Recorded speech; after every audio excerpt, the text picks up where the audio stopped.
हर हर महादेव। मैया भवानी की जय, माता पार्वती की जय, गौरी पुत्र गणेश की जय। हे गुरु बहना लोग, गुरु भाई लोग, हम आप सभी लोगन के प्रणाम करतनी और साथ में नीलम दीदी, हरेंद्र भैया के भी प्रणाम करतनी। आज हम बहुत सुंदर शिव चर्चा कथा लेकर आयल बानी, जेके आप लोग सुन ले तो आंख से आंसू निकल जाई। काहे के कथा सुनले के बाद और बीच में जो भजन बाटे, भाव बाटे, ओके अगर आप लोग सुन ले, या कोई भी कहल जाला कि अगर काठ के करेजा होई तो काठों के जो करेजा होई ने वो पसीज जाई कथा के सुनले के बाद। काहे कि जो भाई बाने वो अपने बहन के घर से कैसे निकाल देले बाने और कौने कारण से निकलले बाने, अगर आप लोग ये कथा के पूरा अंत तक सुनम तो जरूर समझ जाए। तो आई अब कथा के हम शुरू करतनी और आप लोगन से विनती करतनी कि अगर हमार कथा पसंद आवे, भजन आप लोगन के पसंद आवे, तो आप लोग चैनल के सब्सक्राइब जरूर कर ले और साथ में बेल आइकन के जरूर दबा लें। तो आई अब कथा के शुरू करतनी। अब प्रेम से हमरे साथ बोली, शिव शंकर भोले भगवान की जय, मैया भवानी की जय, गौरी पुत्र गणेश की जय। तो एक राजा रहने और एक रानी रहली। हे गुरु बहिना लोग, जो कथा बाटे एक राजा और एक रानी से शुरू बाटे, तो ध्यान से कथा के पूरा अंत तक जरूर सुनम कि कथा में का भाव बाटे और कैसन रहस्य बाटे और भजन के तरह से में बाटे, और एक भाई अपने बहन से कैसे गुहार करत तने अकायती बाटे। तो आप लोग जरूर सुनो। जो कथा बाटे एक राजा और एक रानी से शुरू होता, तो ध्यान से सुनी लोग। एक राजा रहने, एक रानी रहली, और जो राजा रहने और रानी रहल लोग, उनका 4 बेटा और एक बेटी रहल लोग। तो 4 बेटा और एक जो बेटी रहल लोग। तो गांव नगरी में कहल जाला कि केहू भी पूछेला कि तोरे कगो औलाद बाने, तो उ राजा सबके कहे हमरे 5 औलाद बाने। जैसे हमार 4 बेटा रहिए हमा, वही तरह हमारे एगो बेटियों ही हमा रहिए, हमरे घरे रहिए, अच्छा से आराम से सुखी से रहिए। वही तरह से वो राजा और रानी सबसे कहे लोग। लेकिन कहल जाला किस्मत के खेल केहू नहीं जानेला। तो ऐसे एक दिन आइल समय कि राजा और रानी दोनों जने चल बसल लोग। चारों लइकन के शादी क के और एक बेटी के शादी कैले के बाद, और जब दोनों चारों जने शादी कैले के बाद से और एक जो बेटी रहली उनका कन्यादान कैले के बाद से, जो माता पिता रहने राजा रानी रह लोग जब चल बसल लोग, तब चारों भाई जो रहने उनके मन में एकदम लालच आ गई, एकदम लालच के भावना आ गई कि जो एगो बहिन बाटे ओके घर से कैसे निकालल जाए। तो रोज सोचे लोग कि आज हम अपने बहन के कैसे घर से निकाली, लेकिन कहल जाला कि जब भगवान नहीं निकली है तो कैसे निकाल पाई लोग। लेकिन एक दिन ऐसा भी आइल कि वो लोग निकाल देवा लोग। लेकिन कैसे निकाला लोग, ध्यान से जरूर सुनम लोग। कैसे निकाला लोग कि एक दिन अपने बहनों से कह लो कि चली जीजा चलल जा है जंगल में शिकार खेले। तो जंगल में शिकार खेले जब गइल बा लोग, तो ओ दिन खूब दूरे ले जाके छोड़ी आइल बा लोग कि जीजा हमरे घरे नहीं आ पाई है। लेकिन जो घोड़ा रहल वो घोड़ा उनके घरे लेके चली आइल। तो सोचत का बा लोग कि आज चला हम लोग छोड़ के तैयार गइल बानी, लेकिन जैसे शाम भइल बा वो अपने घरे वापस चली आइल बाने। तो कहत का बा लोग कि आज तो बच गईल, अब बिहने चलिए तो कैसे बचबो। तो फिर बिहने ले गइल बा लोग।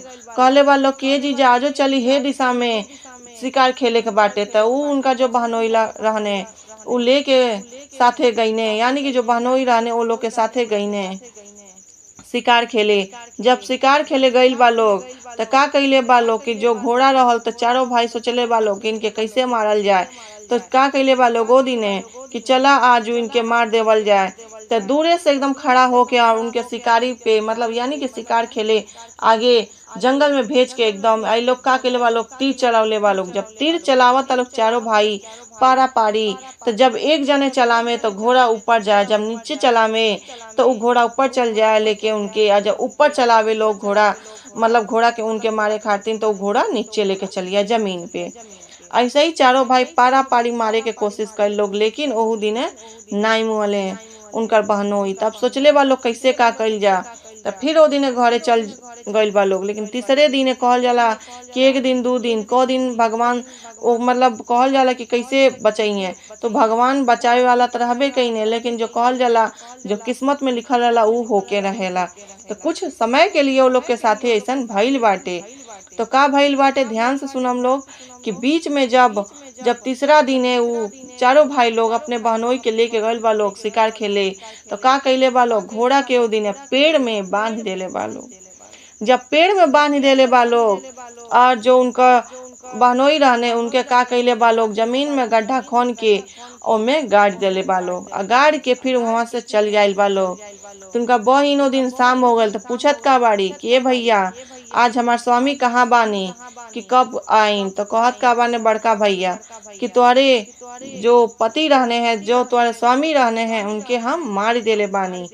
तो अब तो शिव गुरु से यानी कि शंकर भगवान से का कहतली, के तरह से कहतली, ध्यान से सुनम लोग। अरे माई मरी गईली गुरुजी, पापा मरी गईले हो, पापा मरी गईले हो। के तरह से कहतली, अरे माई मरी गईली गुरुजी, पापा मरी गईने हो, पापा मरी गईने हो। आफत पड़ल बरियारन हो राम, आफत पड़ल बरियारन हो राम। अरे माई मरी गईली गुरुजी, पापा मरी गईले हो, पापा मरी गईले हो। आफत पड़ल बरियारन हो राम। बेचारी बड़का भाई से अपने कहतली कि माई मर गईली और बाबूजी मर गई ने, आफत का तू हम लोग हमरे ऊपर बरियार डाल देला ए गुरुजी। तो फिर ओकरे बाद से का कहतली, स्वामी जी के संग हमारे भैया खेले लसिकरवा हो, खेल लसिकरवा हो। आपन बहनोइया कामा छोड़ल हो राम। स्वामी जी के संग में भैया खेल लसिकरवा हो, खेल लसिकरवा हो। आपन बहनोइया कहवा छोड़ल हो राम। कहतली स्वामी जी के संग वहाँ गईला खेले, ओनिए छोड़ के आ गईला, कहाँ छोड़ देला हमरे स्वामी जी के। तो उतने पे बड़का भाई का कहले बाने कि तोरे पति के हम मार देले बानी। और ओकरे बाद से का कहला ऐसन बात कि उनके बहिन के लग गईल। इतने बतिया कहते हुए इतना बचनिया जब सुन बड़का भैया हो, सुनने बड़का भैया हो। बोलल बिरहिया एगो बातन हो राम। एतने बचनिया सुनला बड़का भैया हो, सुनने बड़का भैया हो। बोलला बिरहिया एगो बातन हो राम। ऐसन बिरहिया वाला बात कहले बाने उनकर भाई कि तुम्हारे स्वामी के हम मार देले बानी। ओकरे बाद से वो बेचारी वो हमें एकदम बेहोश हो गल बाड़ी और सोचतली कहाँ छोड़ी आयल बा लोग। फिर भी थोड़ा होश में रहली तो जैसे अपने छोटका भाई के देखले बाड़ी तो कहत का बाड़ी कि हे भैया तू कहाँ छोड़ी अइला। उनका पैर पकड़ के खूब रोवतली कि हमार स्वामी आज कहाँ बानी, अभी तक आई ना। कहत का बाने धीरज धरौले बाने आ जई हैं। तो ओकरे बाद से का कहतने अकेत से उ कहतने उनकर भाई कि देख तोरा मतलब जो स्वामी बाने उनके तो मार देले बानी के, लेकिन भरोसा रखा भगवान के शायद आ जाई हैं। तो जब मार देले वाले लोग तो कहवा से आई हैं, लेकिन तब वो का कहल जाला कि वो बेचारी के तरह से कहतली, नाही बाटे घरवा तोहरो, नाही बादुआरवा हो, नाही बादुआरवा हो। उनका भैया मतलब बड़का भैया के तरह से कहता ने, नाही बाटे घरवा तोहरो, नाही बादुआरवा हो, नाही बादुआरवा हो। तोहरो सुहागवा मरी देह अनी हो राम, तोहरो सुहागवा मरी देह अनी हो राम। नाही बाटे घरवा तोहरो, नाही बादुआरवा हो, नाही बादुआरवा हो। तोहरो सुहगवा मारी देहानी हो राम। तो ओकरे बाद से का कहतली कि हमरे सुहाग के तो मार देला लोग। तब उनका भौजाई का कहता लोग, जब इनका पति मर गई ने तब इनका घर दुआर कैसन होला। अब इन्हों के छत्ते पे ले चलल जा और वहां से इनके ढकेल देवल जा। तो जब ढकेले गइल बा लोग वहां से और नीचे ढकेल देले बा लोग, तो होश में आइल बाड़ी बेचारी। तो होश में अइले के बाद से के तर कहतली अपने गुरुजी से, चम चम चमकेला पापा के महलिया हो, पापा के महलिया हो। महल भैया जीव के भइल काल हो राम। महल भइल जीव के कालन हो राम। चम चम चमकेला पापा के महलिया हो, पापा के महलिया हो। महल भइल जीव के कालन हो राम। कहतली चम चम चमकता पापा के महल, आइए माली अब हमरे जीव के काल हो गइल बा। तो ओकरे बाद से कैसे कहतली, माई मरी गइली गुरुजी पापा मरी गईने हो, पापा मरी गईने हो। भैया मरले स्वामी जी के जानन हो राम। भैया लेहने स्वामी जी के जानन हो राम। माई मरी गइली गुरुजी पापा मरी गईने हो, पापा मरी गईने हो। भैया लेहने स्वामी जी के जानन हो राम। कहत का बारी अब ते पापा मर गई ने, माँ मर गईली, अब हमने स्वामी जी के जो रहने एगो उन्हों के जान ले लेवा लोगी लोग। अब हम कहवा जाइम बेचारी, लेकिन घर से निकल गइल बारी और निकलल ओकरे बाद से आगे आगे बढ़तली या गुरु जी से कहत जातली, छतवा के ऊपरा से ढकेले भौजैया हो, ढकेले भौजैया हो। चारों ओरिया लौकता अन्हारन हो राम। चारों ओरिया लौकता अन्हारन हो राम। छतवा के ऊपरा से ढकेले भौजैया हो, ढकेले भौजैया हो। चारों ओरिया लौकता अन्हारन हो राम। चारों ओरिया लौकता अन्हारन हो राम।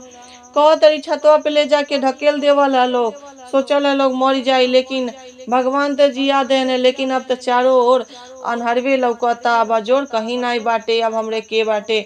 लेकिन वो समय बेचारी जब उनका स्वामी छोड़ के चल गई ने, यानी कि उनका चारों भाई घर से निकाल देने और उनके स्वामी के जान ले लेने अपने बहनोई के।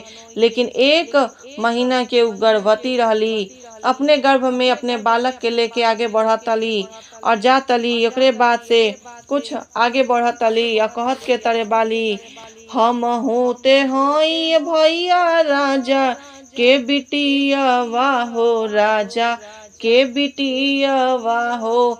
जैसे कि आगे बढ़तली और गांव के कुछ लोग और जो अगल बगल के होला, गाय चराए वाला भैंस चराए वाला, कहत न सबके यही की गलती होई, कुछ भइल होई, निकलल होई। ये तरह से ये आदमी कहवे करेला थोड़ा सा बात में गुरबैना लोग, वही तरह से उन्हों ताना मारता लोग। तो बेचारी के तरह से कहतली, हम हूँ तो हई भैया राजा के बिटिया वाहो, राजा के बिटिया वाहो।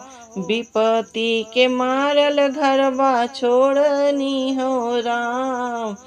विपत्ति के मारल घरवा छोड़नी हो राम। हम हूँ तो हई भैया राजा के बिटिया वाहो, राजा के बिटिया वाहो। विपत्ति के मारल घरवा छोड़नी हो राम। कहतली विपत्ति के मारल बानी, यही से घरवा छोड़ देले बानी। तो आगे बढ़त गइल बाड़ी और कुछ दूर जाके एगो नेटुआ बसल रहने सब गांव के बहरा, वही नेटुआ के वहां पहुंचल बाड़ी। तू नेटुआ का कहले बा लोग कि कहाँ जा तलू, कैसे जैबू, ए समय में कहाँ रहबू। तो कहत का बालो कि हे बहिन, तू ते राजा के बेटी हऊ, चला हम तो के एगो घर देतनी, वही घर में तू रहिया और आराम से अपने बच्चा के भी पालन पोषण करिया। और हमन के जो केहू से मांग के जो ले आवल जाई खाए पिए के, वही में तू बना खा के आराम से रहिया। तो कहले का बाड़ी ठीक बाटे, और गइल बाड़ी वही नेटुअन के साथे, वही नेटुअन के घरे बेचारी रहल बाड़ी, महल छोड़ के अपने चारों भाई के छोड़ के। काहे कि जो चारों भाई रहने उते अब निकाली देले बानी बेचारी के। तो जब निकाल देले बान तो बेचारी नेटुआ के घरे जाके बस गइल बाड़ी और हमें रहतली।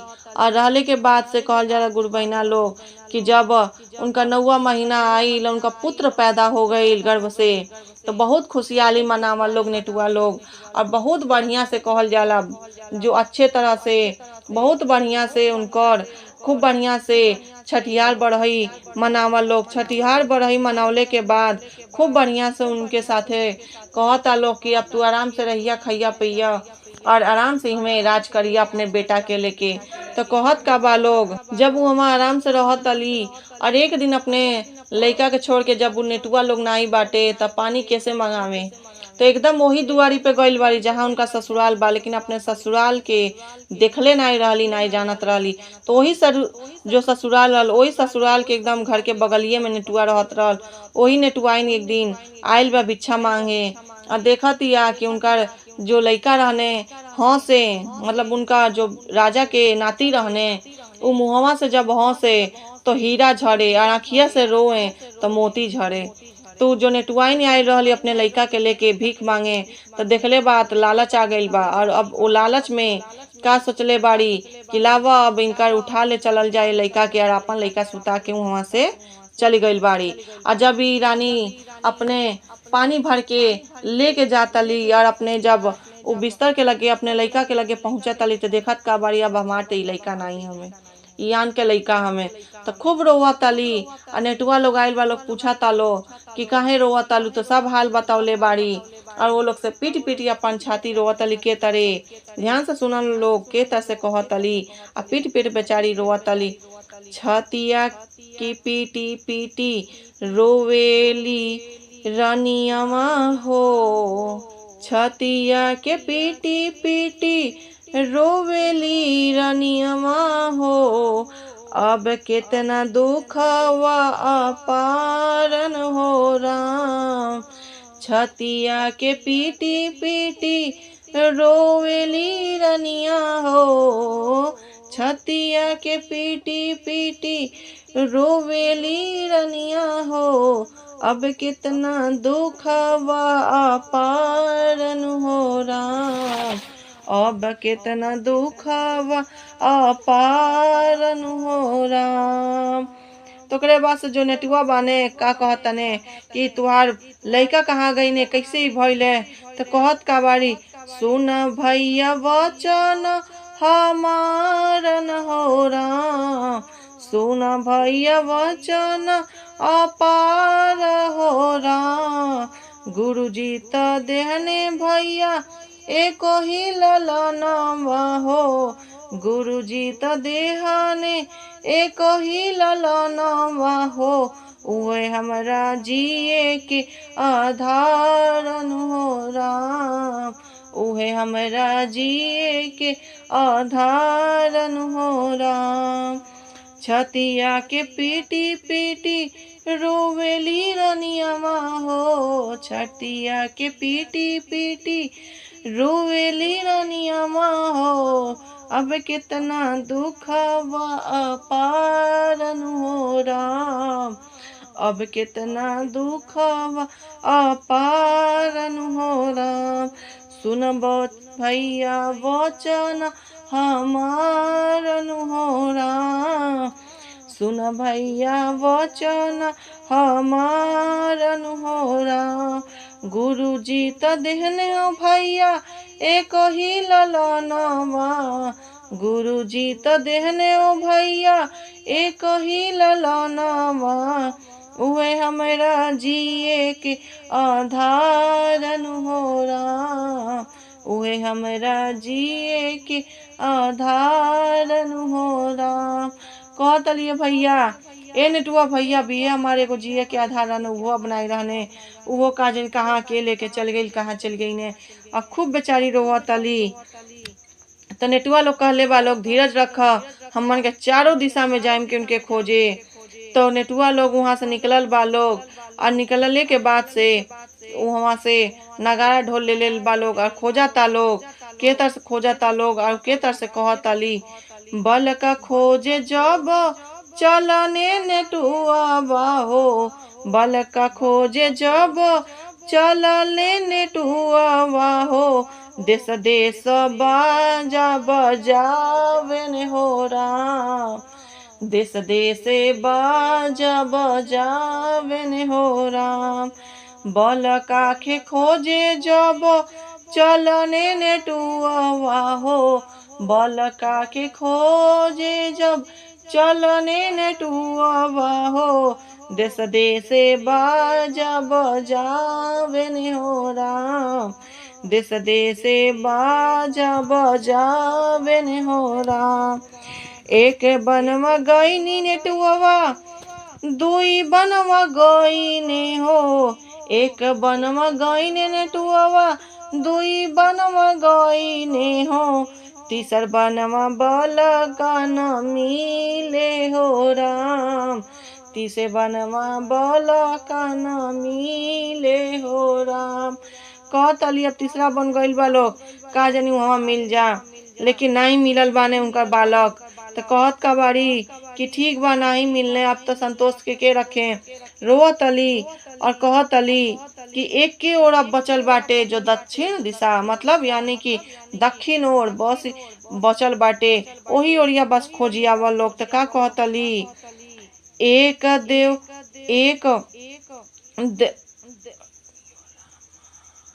एक देशवा गईनी हो रामा, दुई देशवा गईनी हो, एक देशवा गईनी हो रामा, दुई देशवा गईनी हो, नहीं मिले बल का तुहारन हो राम। अब नेटुआ रानी से कहता लो कि हे रानी, एक बन गईनी, दूसर को बन गईनी, तीसर को बन गईनी, नहीं मिलने। अब एक के दक्षिण दिशा और बचल बा, ओनिए और खोजे जाइल जाई। तो फिर से कहता लोग, एक देशवा गईनी हो रानी, दुई देशवा गईनी हो, एक देशवा गईनी हो रानी, दुई देशवा गईनी हो, नहीं मिले बल का तोहारन हो राम, नहीं बल का मिले तुहारन हो राम। अब ओकरे बाद से रानी कैसे कहे कि अब का करें। तब वो भगवान से विनती करतली कि हे शिव गुरु, हमार बालक हमके मिल जाए। विनती करतली जे सबसे के तरह विनती कर वही तरह अपन बालक के मांगतली। और नेटुआ लोग कहता लोग अब दक्षिण दिशा जो बचल बा वही दिशा और चलल जाई। तो जब दक्षिण दिशा और लेके गइल बा लोग, तो जो नेटुआइन बाड़ी जौन लेके गइल रहली, उ एकदम उनके ससुराल के दरवाजे पर ही मतलब रहत रहली। तो कहत का बाड़ी अपने वो बालक से कि बाबू है खाना खा लिया, आ केतनो बाजा बाजी घर में से ने निकलिया। तो कहत का बाने ठीक बा, लेकिन वो 12 साल के लड़का कौन बुद्धि रहल उस समय में।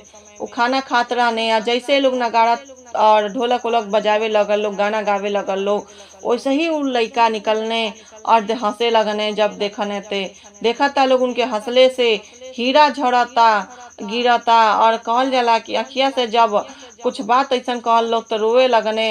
वही थी बतिया पे देखता लोग की जो अखिया से लोरिया बाटे, वो लोरिया एकदम मोती बन के गिरता। तब तो जान गए लोग कि ये उन हमरे मतलब जो रानी है उनका लड़का हमें। अब वहाँ से लेके तब तक रानी पहुँच गई बाड़ी, और लेके ने खूब लड़तली, नेटुआइन से झगड़ा करतली। आई लोग लेके वहाँ से सोचता लो कि अब इनके लेके चलल जा। फिर वहाँ से जैसे निकलल बा लोग, तो जैसे वो थोड़ा दूर आगे बढ़ल बाड़ी, देखत अली कि जहाँ उनका ससुराल रहल, वही ससुराल में उनका घोड़ा वहाँ बांधल बाटे। और बांधल जहाँ बाटे वो घोड़ा देखले बाने इनके रानी के, तो वहाँ से खूब छोड़ाए लगने, छटपटाए लगने। और बांधा जो मतलब जो गला में होला बांधवा उनका बांधल रहल, वो तोड़ के वो वहाँ से रानी के लगे आयल बाने और उनके खींच के ले गल बाने वही जगह जहाँ उनका राजा के यानी कि उनका स्वामी के जहाँ गड़ले बाने मतलब उनका स्वामी के जो चारों भाई गड़ने रहल लोग जहाँ गड़ाइल बाने वही जगह लेके गइल बा लोग। जब गइल बा लोग हमा तो देखा तली कि अब उनका जो घोड़ा रहल साथे वो अपने पैर से यानी खूर से लगल माटी खने। तब माई बेटा और घोड़ा तीनों मिल के वहाँ से माटी हटौले बा लोग और उनका स्वामी जैसे उनके गड़ले रहल लोग वो जमीन में वही तरह बस पड़ल रहने मुँह लाई रहल। काहे कि कहल जाला कि जब भगवान नहीं मुँह के मुँह से थोड़ी केहू मर जाई। वही तरह वो जिंदा रहने वहाँ से निकलने और सारा बात ही बतौली अपने पति के कहली कि भैया हमारे हेता से कहीं नहीं ऐसे सारा बात बतौली। वहाँ से जो उनका स्वामी रहने घोड़ा पे बैठने अपने बालक के बैठौने और लेके निकलल बाने वहाँ से और नेटुआ के वो गाँव में पहुँचल बाने अपने लिए महल बनवाने अपने जितना नेटुआ रहने उनके लिए घर दुआर खूब बढ़िया से बनवा देले बाने। और बाद से ये अपने गुरु जी से कैसे कहतली और कौने भाव में कहतली गुरु बहिना लोग ध्यान से जरूर सुनम लोग। नाही धनमये गुरु जी नाही दौलतिया हो नाही दौलतिया हो नाही चाही धनमय गुरु जी नाही दौलतिया हो नाही दौलतिया हो मिल गई ने हमारो सुहागन हो राम मिल गई ने हमारो सुहागन हो राम। नाही चाही धनमय गुरुजी नाही दौलतिया हो नाही दौलतिया हो मिल गई ने हमारो सुहागन हो राम। जवने आशीषिया गुरुजी रोनी या के दीहनी हो रोनी या के दीहनी हो ओहे आशीषिया सबक के दे हम हो राम ओहे आशीषिया सबक के देवम हो राम। नाही चाही धनमय गुरुजी नाही दौलतिया हो नाही दौलतिया हो मिल गई ने हमारो सुहागन हो राम। जवने आशीषिया गुरुजी रानिया के दिहल हो रानी या के दिहल हो उहे आशीषिया सबका के दे हम हो राम। यही तरह से वहाँ रानी विनती करतली शिव गुरु के और वो वहाँ से विनती करत हुए अपने सारा मतलब परिवार के साथ वहाँ आराम से रहतली। और अब ये कथा के हम हमें समाप्त करतनी और आप लोगन से विनती बाटे कि अगर हमारा कथा पसंद आवे और आप लोग के भजन अच्छा लगल होके तो कमेंट बॉक्स में हर हर महादेव और हमारे चैनल के सब्सक्राइब जरूर कर लें और ज़्यादा से ज़्यादा ये कथा के शेयर लाइक जरूर देम कमेंट देम जिससे हम आप लोगन के एक एक कथा हर रोज एक एक नया कथा लेकर आ सकें।